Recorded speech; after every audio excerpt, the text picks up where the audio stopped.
자취방에서 그냥 몸만 있어요. 지가 다 된다고. 근데 애들이랑 진짜 몇 명 모아서 그냥 집 한 칸 없고 거기 근데 대학교가 다 다른데 어떻게? 나랑 같은 애들 있어요. 근데 거의 없지. 너 400틀만 일단 나 유성이가 정에서? 유성이 할머니가 상대 주변에 할머니가 논문 하나 있으시대. 그래서 교통전이야? 할머니가 있죠. 쉣! 그래서 나중에 한번 좀 싸게 해달라고. 쉣! 이 새끼 정혜성한테 잘해주는 이유가 있었어. 지랄마. 너무 속물적이다 이거. 나도 주변에 건물주하고 건물주하고 많아. 누구야? 경민이, 박경민? 김경민. 아 김경민. 맞아. 그다음에 설민석? 성민석? 설민석은 성민석. 한국사 아니에요? 성민석은 뭐야? 우리만 있어.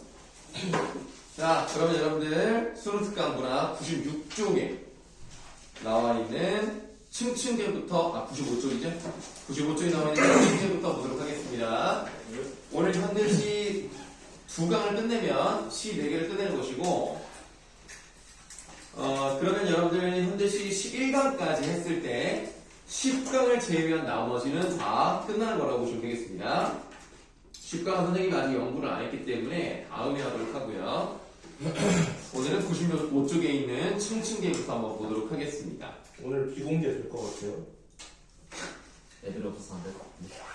아니요. 선생님은 언제나 공개 수업이죠. 진짜요? 네, 그럼요. 지금까지 비공개인 거 다 공개로 풀어주시면 안 돼요? 비공개를 한 적은 한 번도 없습니다.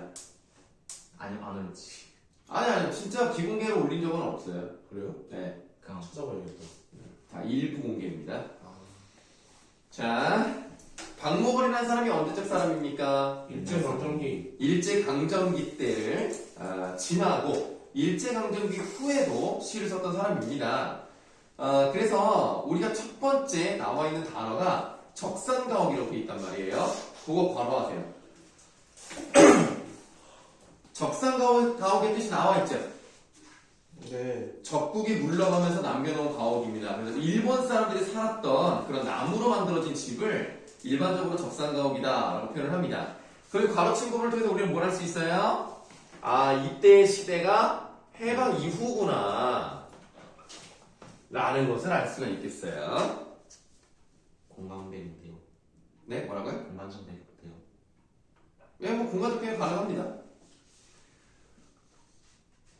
적산가옥 구석의 짤막한 층층이 그 2층에서 나는 밤이 깊도록 글을 쓴다. 시적 화자 자체가 작가죠. 써도 밑줄 가랑잎처럼 쌓이는 공허감. 글을 써도요 벌어들이는 돈이 별로 없기 때문에 써봤자 뭐하지 라는 생각이 드는 거야. 그래서 이 부분은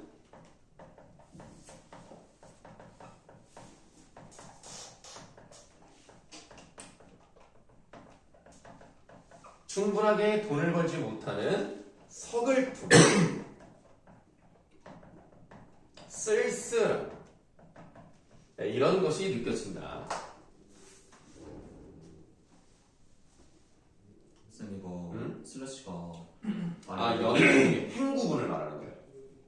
원래는 쌓이는 다음에 행이 바뀌어야 돼요. 근데 그냥 종이값 아끼려고 위로 붙였어요. 그럼 행강벌침으로 가도 돼요? 이런 거는 별로 행간벌침으로 보지 않습니다. 쌤 그럼 그거 뭐지? 참여는 못해 있는 거. 그거 하늘을 보았어. 누가 하늘을 보았는가? 누가 하늘을 보았다는 거. 어쨌든 거기에 거기는 좀 그런 느낌이 있죠. 거기는 약간 좀 말이 이상하게 끊어지잖아요. 자, 다음. 이것은 내일이면 지폐가 된다. 그러니까 내가 열심히 원고를 쓰면 그 원고료로 받은 돈을 이 돈으로 이제 살아갈 수 있다는 거죠. 어느 것은 어린 것의 공납금. 그러니까 학비죠. 어느 것은 가난한 실향대. 실향대 뜻은 나와 있으니까 읽어보세요. 어느 것은 늘 가벼운 나의 용전. 용전이 뭐야? 용돈. 용돈.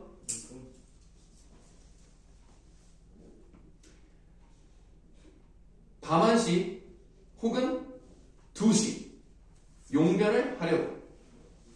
아래층으로 내려가면 아래층은 단칸방. 온 가족은 잠이 깊다. 서글픈 것에 저 무심한 평화람. 저 서글픈 것이 뭘까? 공허감? 아니. 가족 아닌데 구체적으로 가족 중에서도 엄마 자식들을 말해요. 자식들 네, 그래서 애들은 걱정 없잖아. 뭐 애들이 뭐 우리 집이 어려우니까 어떻게 살까 이런 걱정 안 하고 그냥 아무 생각 없이 잘 자고 있잖아요. 그게 무심한 평안함으로 나타나 있고요.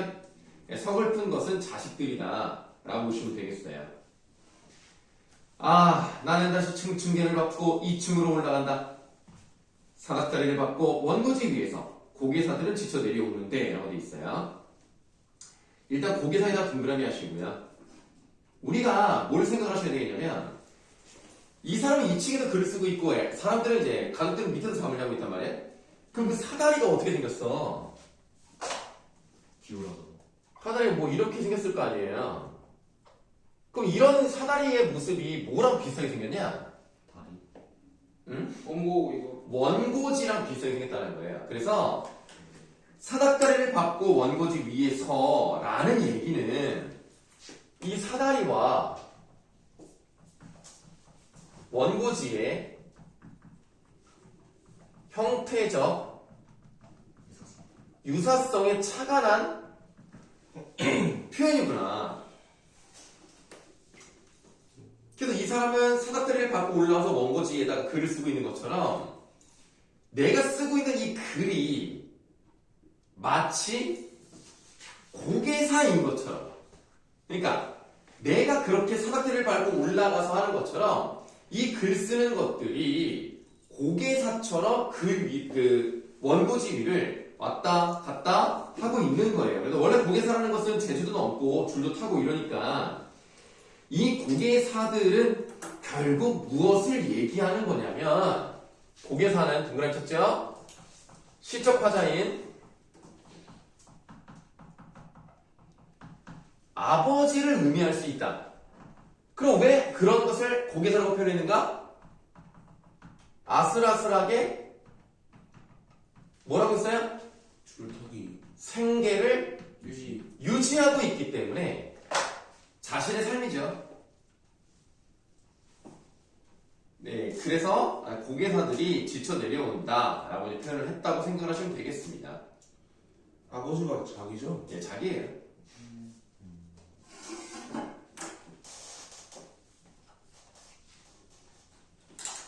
나는 날마다 세월의 막다른 골목 끝에 놓인 이 짤막한 층층계를 올라와서, 그러니까 층층계에 올라와서 생계를 유지하고 있는 원고를 쓰고 있기 때문에, 그래서 마치 원고지 위에서 고개사들이 왔다 갔다 하는 그런 모습으로 그려내고 있다라고 생각하시면 되겠고, 새까만 유리창에 수척한 얼굴을 만난다. 그 누구야 그 얼굴이? 자기 자신이죠. 새까만 유리창이라는 것은 바깥이 어둡다는 겁니다. 밤늦게까지 글을 쓰고 있다는 얘기고요. 그것은 밑줄 너무나 어처구니 없는 이라고 되어 있죠. 근데 그 어처구니 없는 뭐라고 되어 있습니까? 아버지라고 되어 있죠. 그럼 아버지를 어처구니 없다고 표현한 이유는 뭐겠어요? 자기가 너무 한심해서 네, 좋아요. 충분히 돈을 벌지 못하는 자괴감. 아버지도 무슨 쳐요? 아니, 안 해도 돼요. 너무나 어처구니 없는. 아이고, 이게 몇 줄이었냐? 우리 가람이가 저번에도 넣었더니 2번 연속 넣네. 가람 수정 문학 가지고 왔어요? 이거 잘 봤어? 이거? 잘 봤어? 그러게 보니까 왜 가람이는 왜 점수를 얘기를 안 해? 눈물 흘릴 뻔했어요. 참 눈물이 가려서 차마 나한테 못 보냈구나. 네.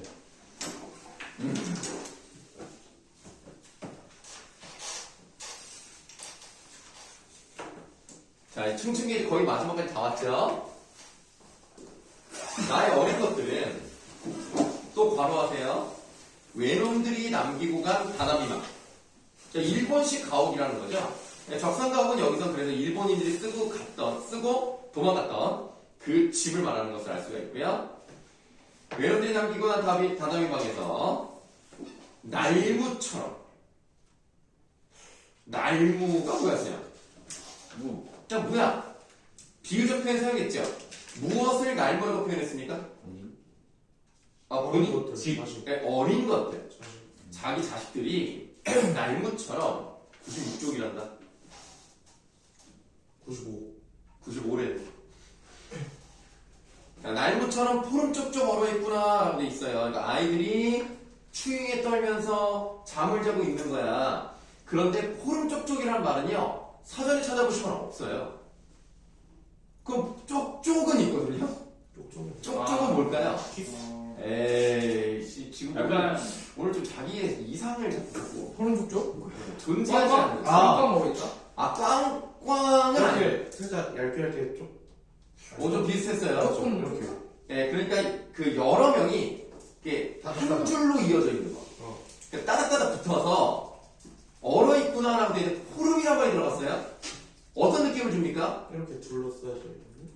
그건 아니고, 그냥 모여있는. 아니고, 포용?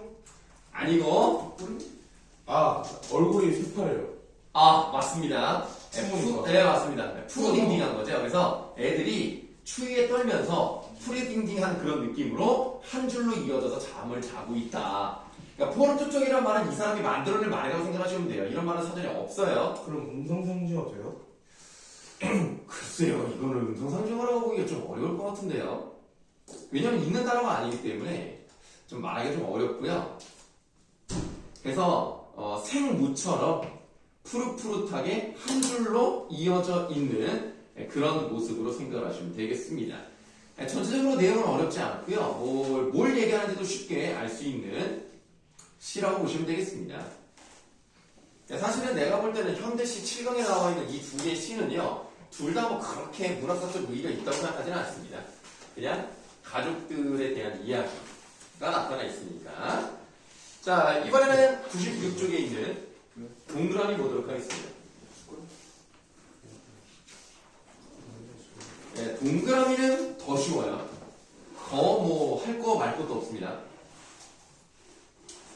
어머니는 말을 둥글게 하는 버릇이 있어요.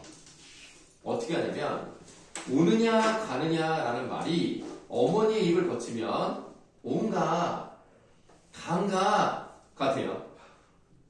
자느냐 사느냐라는 말은 자가 상가가 됩니다. 그러니까 잘 사니? 라는 거를 잘 산가? 이렇게 한다는 거예요. 나무의 잎, 요 네 글자 괄호하세요. 나무의 잎도 그저 푸른 것만은 아니어서 밤나무 잎은 푸르딩딩해지고 밭에서 일하는 사람, 요것도 괄호하세요. 밭에서 일하는 사람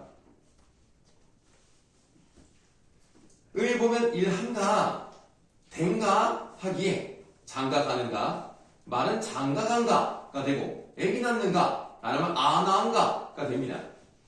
이 괄호친 것들은 뭘 의미할 수 있냐면 어떤 대상들이 다양하다는 거예요. 그러니까 나무의 잎이라는 것은 사람만 지칭하는 것이 아니라 사물에게도 이런 이응자를 붙이는 말을 쓰는 거고요. 밭에서 일하는 사람이라는 것은 내 가족이 아닌 다른 사람에게도 이렇게 이응자를 붙여서 말을 한다. 뭐 이런 의미라고 보시면 되겠습니다. 별로 쓸 게 없어요. 다음에 밑줄. 단가, 난가, 단가, 랑가, 망가가 수시로 사용되는 까지 밑줄을 합니다. 그러면 어떤 말을 하든지 간에 다 이응자를 밑에다가 붙이는 거죠. 그럼 이응이라는 동그라미는 다른 것들을 떠받치고 있는 모양으로 들어가고 있잖아요. 부드러운 느낌을 주기도 하고요. 그래서 지금 밑줄 친 이 부분은 항상 모든 사람들을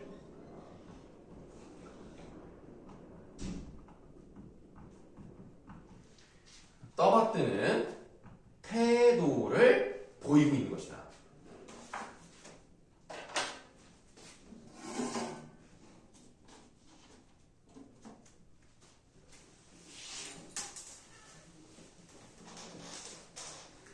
자, 어머니의 말에는 한사코 이응이 다른 것들을 떠받들고 있다.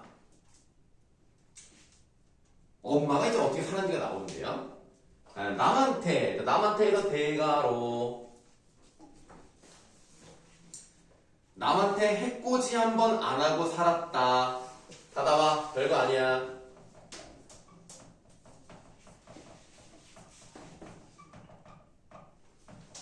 어머니의 삶의 태도가 나타나 있어.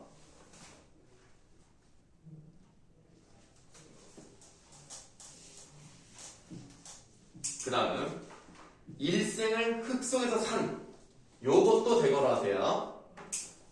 여기 2번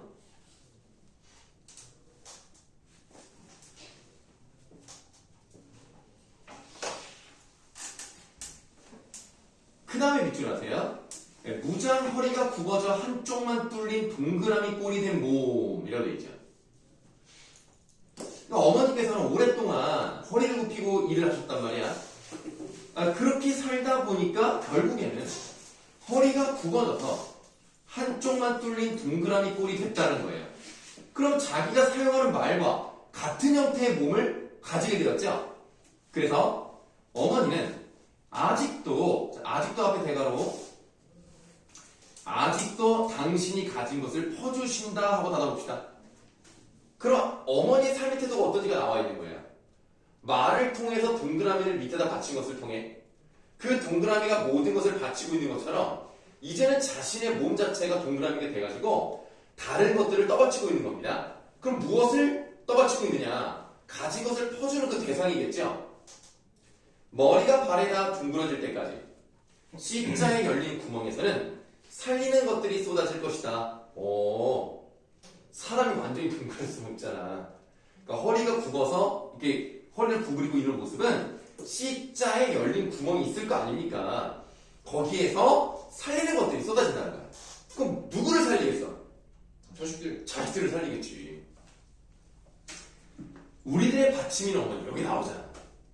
어머니 덕분에 어머니가 우리를 이렇게 살려주셨기 때문에 우리는 잘 살아갈 수 있었던 거예요. 어머니는 한사코 대가로 오손도순 살아라이 닫으세요. 네, 어머니의 삶의 태도 또 나와있죠. 당부를 한다. 어머니는 모든 것을 둥글게 하는 버릇이 있다. 여기서 둥글게 한다는 것은 말만 둥글게 하는 것이 아니라 삶의 자세부터가 둥글게 하고 다른 사람을 떠받치고 다른 사람에게 주는 그런 삶을 살고 있다라고 생각하시면 되겠습니다. 간단하죠?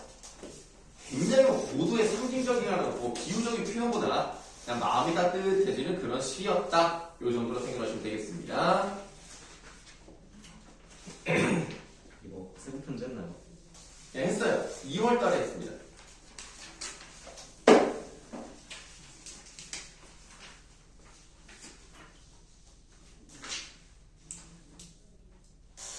자, 다음 101쪽으로 가실게요.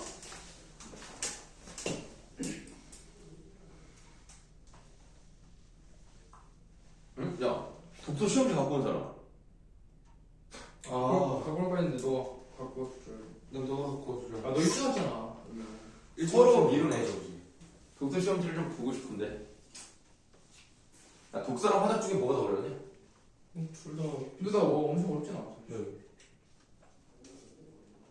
다음에 좀 더 어렵게 나오려나? 비슷하게 된다고 지금. 그래? 좀 쉽게 내시네 그럼. 패촌해 보도록 할게요. 신경림의 대표작은 뭐가 있죠? 조성. 모르네요. 뭔지 아는데. 나도 아는데. 알면 말해. 진짜 그 나무 걸리는 거예요. 나무? 나무랑 관련된 거지? 그 초성 밑에. 나무가 아니고 다른 무인데. 농무? 농무. 농무. 농무가 신경림 작품 중에서 되게 대표적인 작품이라고 보시면 되겠는데요. 농무는 쇠락해 가는 농촌에 대한 이야기가 주된 내용입니다. 그래서 비료값도 안 나오는 농사 따위야라는 말이 나오는 것처럼 농촌이 많이 무너지고 있는 것을 이제 보여주고 있는데요. 여기는 농촌은 아닙니다. 농촌은 아니지만 폐촌이라고 되어 있기 때문에 망했죠. 그러니까 원래는 되게 경제적으로 활성화가 됐었던 곳인데 어떤 이유인지는 아직 모르겠지만 이유가 있어서 마을이 망해버린 거야. 근데 거기를 가네.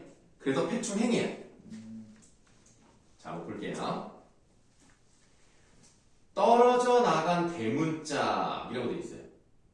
그러면 사람이 안 살고 있다는 얘기겠지? 앞마당에 복사꽃이 빨갛다. 자, 복사꽃 메모하시겠습니다. 복사꽃이 뭐야, 얘들아?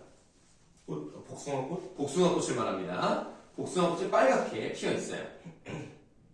그리고 집에 가마솥이 있는데 가마솥이 그냥 걸려 있어. 이 말은 뭐야? 밥을 안 해 먹었다는 얘기지. 이 가마솥이 벌겋게 녹이 슬었습니다. 야, 요 표현이 괜찮거든요. 복숭아꽃이 떨어졌다. 응, 아니야. 자, 지금 보시면은 여기 복사꽃 메모를 했고요. 그 다음에 복사꽃이 빨갛잖아요. 근데 벌겋게 녹이 슬었다랑 보면은 색깔은 어때요? 빨개요. 색깔은 같은 계열이란 말이야. 그러니까 색채 대비는 있지 않아요. 하지만 무엇의 대비가 있습니까? 이 2행과 4행에서 상태 약간 시간? 그러니까 가마솥이 벌겋게 녹이 슬었다는 것은 어떤 뜻이야? 오래됐다. 밥을 지어 먹은 지가 오래됐다. 그만큼 떠난 지가 오래됐다는 얘기죠. 그래서 우리가 요 복사꽃은요, 생명력을 환기시키는 느낌이었다면, 여기 벌겋게 녹이 슬었다는 같은 색채를 썼음에도 불구하고 오히려 폐가에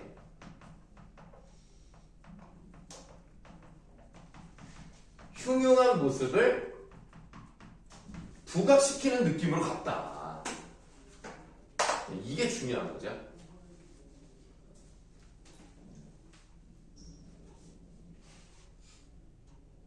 그래서 나름 괜찮아요. 색채 대비라는 말이 나오면 잘못된 거라고 생각하시면 되겠습니다. 빨갛다는 벌겋다가 다르다라고 말하는 건 너무 에바고, 대비라기보다는 의미의 대비라고 보는 게 맞겠습니다.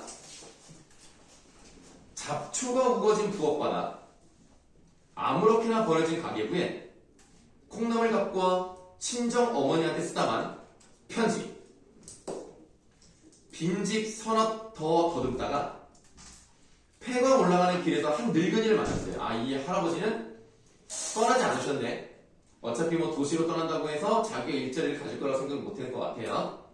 이 늙은이를 만나서 동무들 소식을 물었습니다. 여기서 또 중요한 사실을 하나 알 수 있죠. 동무들에다 동그라미 하시고, 이 말을 통해서 우리는 뭘 할 수 있습니까? 친구가 있었다. 아, 그러니까 이 시적 화자도 이 마을 출신이었나 봐.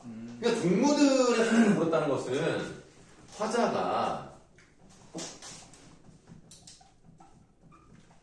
근황을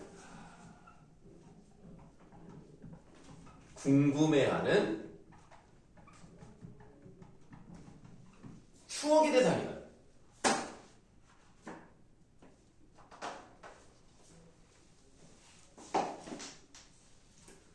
네, 그래서 동무들의 소식을 물어봤더니 서울 내 사는 데서 멀지 않은, 자, 서울에 이제 내가 살고 있는데 내가 사는 데서 멀지 않은 산동네 이름 두어 곳을 댄다라고 돼 있어요.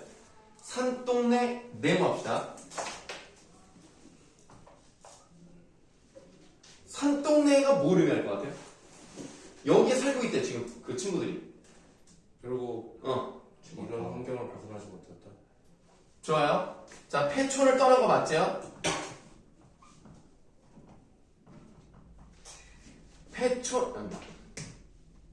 폐촌을 떠나 산동네에 살고 있으니까 도시 아니다. 빈민으로 살고 있구나. 여전히 이들의 삶은 달라지지 않았겠구나. 이거를 알 수 있다는 거죠. 쓸쓸하다. 네, 산동네 이름 두어 곳을 댄다라고 돼 있죠? 뭐 아주 중요하진 않습니다만 댄다에다 괄호하시고 보기로 물어볼 가능성이 있는 부분이죠. 현재 시제를 썼다라는 점. 요 정도는 보기 정도로 이제 물어볼 가능성이 있습니다.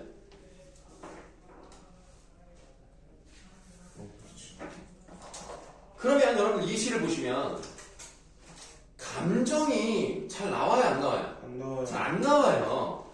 그래서 담담하게 묘사를 하거든요. 담담한 묘사로 감정을 절제하는 방식으로 갑니다. 그래서 약간 우리가 그 시험범이었었지만 뭐랑 좀 비슷한 느낌이 있지 않아요? 월훈. 월훈이랑 비슷한 느낌이 있습니다. 그냥 어떤 상황을 묘사하는 거를 위주로 해서 감정이 아예 안 느껴지는 건 아니에요. 느껴지긴 하는데 그걸 직접적으로 나타내지 않는다는 점.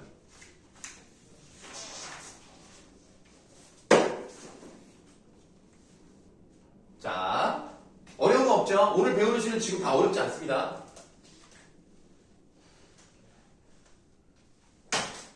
이거야. 그렇지.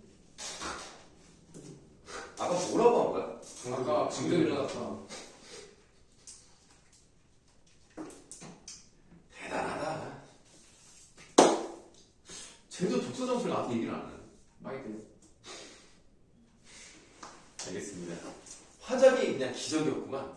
아 근데 국어 잘하긴 했어요. 원래부터. 그래요? 망했다는 게 그럼 11개인가 틀렸다는 것 같은데. 몇 문제지? 그럼 좀 많이 틀렸는데? 25문제? 26. 14개 맞춘 거 아니야? 그래도 50점은 넘어. 아니 좀 너무 차이 나는데 그 화작이랑? 그냥 화장은 공부 안 해도 그냥 딱 봐도 풀 수 있었고. 근데 독서랑 화작이랑 등급 컷이 비슷해요. 아 그래? 그 아래로 내려가면 비슷해요. 아 원래 그래 원래 말하면 위에서 결정이잖아. 뭐라고 사람아? 이태성 이름 불러봤어요.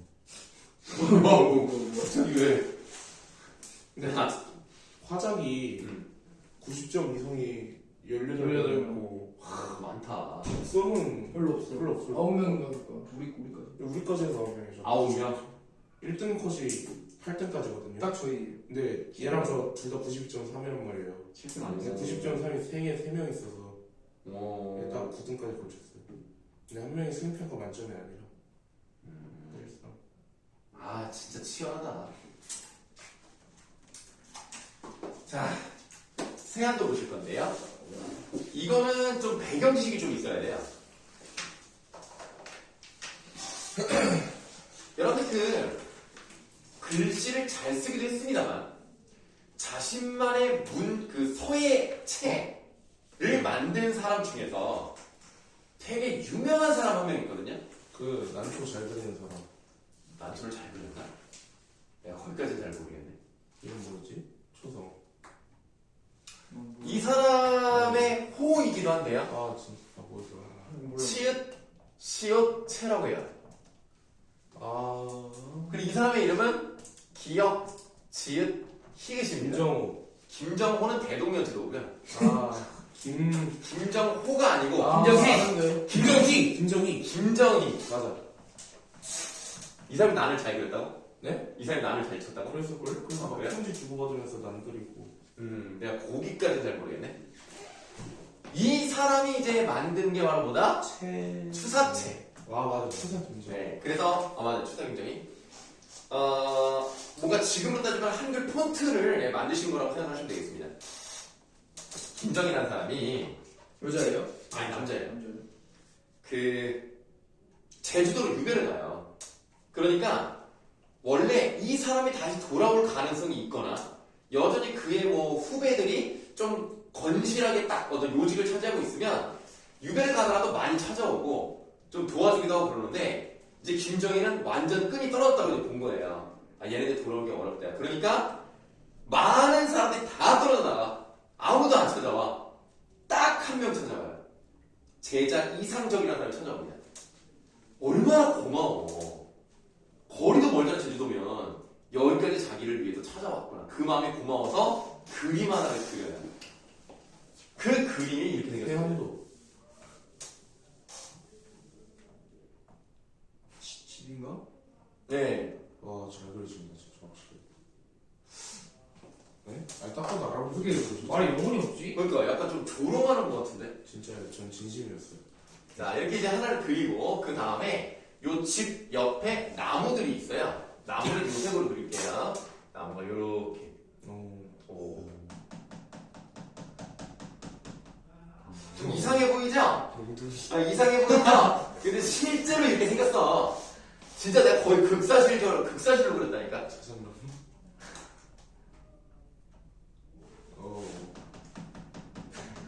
쳐볼까? 해야. 아, 진짜라니까 이게 생겼다니까, 진짜. 근데 여기에도 또 나무가 있어.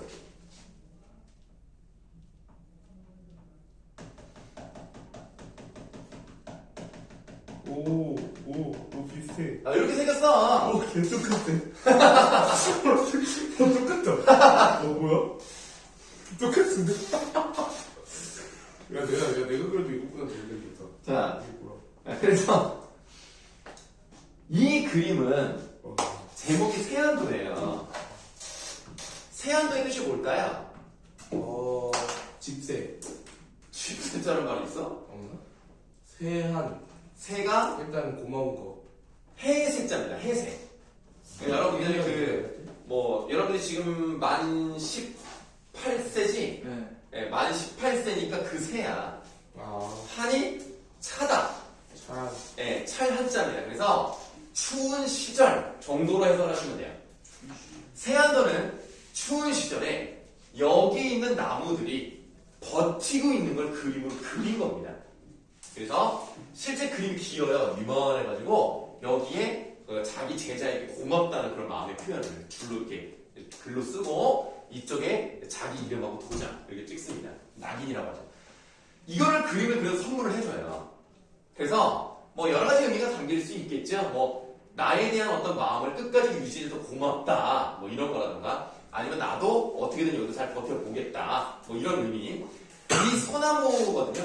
소나무가 바람이 불어도 흔들리지 않고 버티는 그런 모습을 그렸다고 생각하시면 되겠는데 여기 보시면 이 맨 오른쪽에 있는 나무가 이렇게 꺾여 있어요. 한쪽이 이렇게 뻗어 있는 거 이렇게 꺾여 있는 게 있는데 그럼에도 불구하고 버티고 있는 거 그런 모습을 이제 그려내고 있다. 그래서 이 고재종이라는 사람이 이 그림을 보고 영감을 얻었어.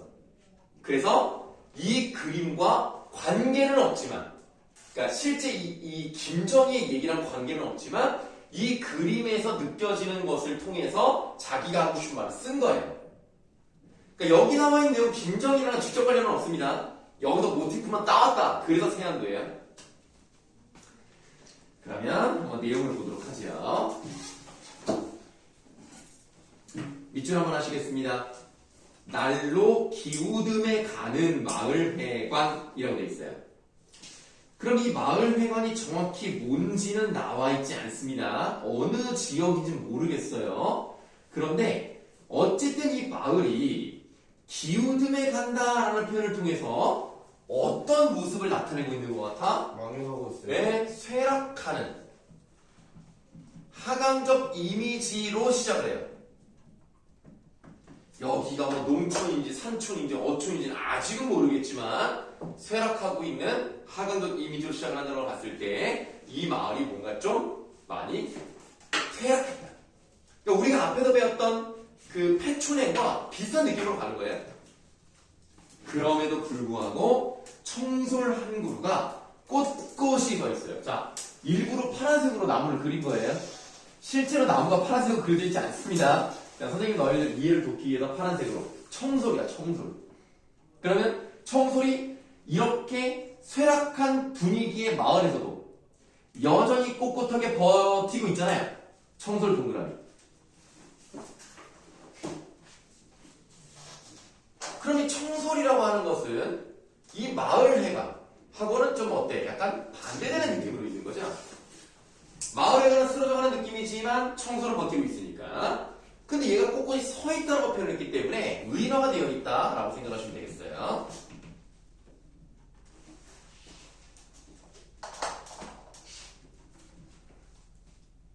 자, 그럼 이 마을은 옛날에는 어땠을까? 한때는 앰프 방송 하나로 집집의 새양쥐까지 깨우던이잖아. 던. 시제가 뭐야? 과거야. 과거에는 어땠을까? 과거에 이 마을은 사람 너무 많았어. 좋았어요. 네, 과거의 활기찬 모습이었어요.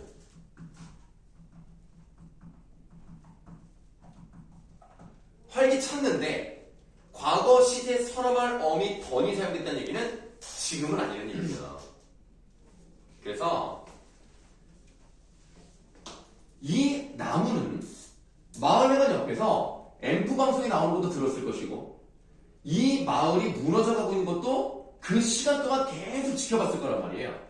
그러니까 참 옛날에 좋았었는데 지금은 그렇지 못하구나라는 마음에 그 둥치에 터지고 갈라진 아픔으로 푸른 눈 더욱 못 감는다. 자, 푸른 눈 동그라미 하세요. 당연히 청솔의 눈이겠죠? 그 아픔을 계속 간직하고 있는 청솔의 모습이 나타나 있습니다. 그 회관 들창. 들창이 뭔지 알아? 창문.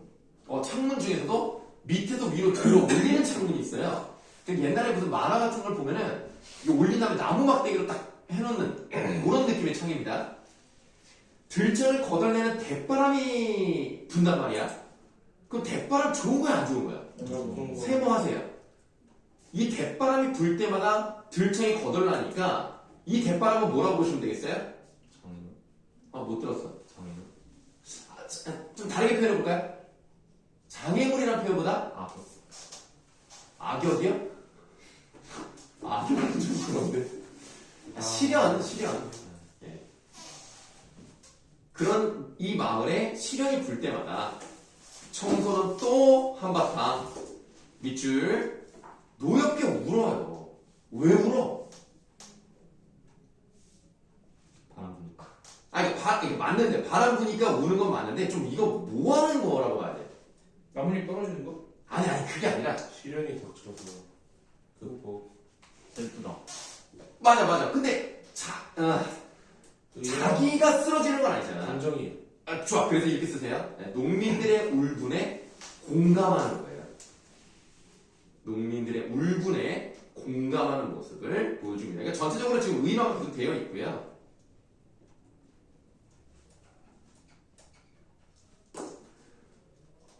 네, 거기에 술만 취하면 앰프를 켜고 천둥산 박달재를 울고 넘는 이장과 함께. 이게 무슨 말이냐? 앰프를 켰다는 것은 마이크를 켰다고 생각하시면 돼. 천둥산 박달재를 울고 넘는 이장은 뭐야? 이장이 술 취해서 남동 부려요. 산에 있는 막 고기를 막 넘어가 막 술 먹고? 앞달수가 거기까지 들리게 소리를 크게. 이거는 여러분들이 맞출 수가 없어요. 왜냐면 노래 가사예요. 그래서 노래를 부른다는 얘기입니다. 천둥산 박달재를 울고 넘는 우리니와 이렇게 합니다. 진짜 그 노래예요? 내가 지어냈냐? 오. 너무 높아서 못 부르겠어 이제. 울었소 소리쳤소 내 마음을 다도 그러던가 나도 내가 태어나기도 전에 나왔던 노래여가지고 잘 몰라요. 몇 년도에 나왔어요? 이 노래가요? 잘 모르겠는데요. 네. 그 연도까지는 내가 모르죠. 근데 태어나고 나니까 그 노래가 있더라고. 한 2000년? 아이 무슨 소리야. 한 90년에 나왔던가. 자, 그래서 그런 이장은 그러니까 이장이 어떤 거야. 술 취하면 노래를 부른다는 얘기는 옛날에는 그 앰프를 켜면 활기찬 넘치는 모습을 보여줬지만 이제는 뭐예요? 쇠락한 그런 마을의 모습을 보여주고 있는 거죠. 그래서 그 다음에 새마을이라는 말이 나왔죠. 그래서 새마을이 끊겼다는 얘기는 이제는 농촌도 더 이상 발전하지 못하고 있다. 이런 얘기를 하고 있다고 보시면 되겠고 좀 쉬었다 갈게요.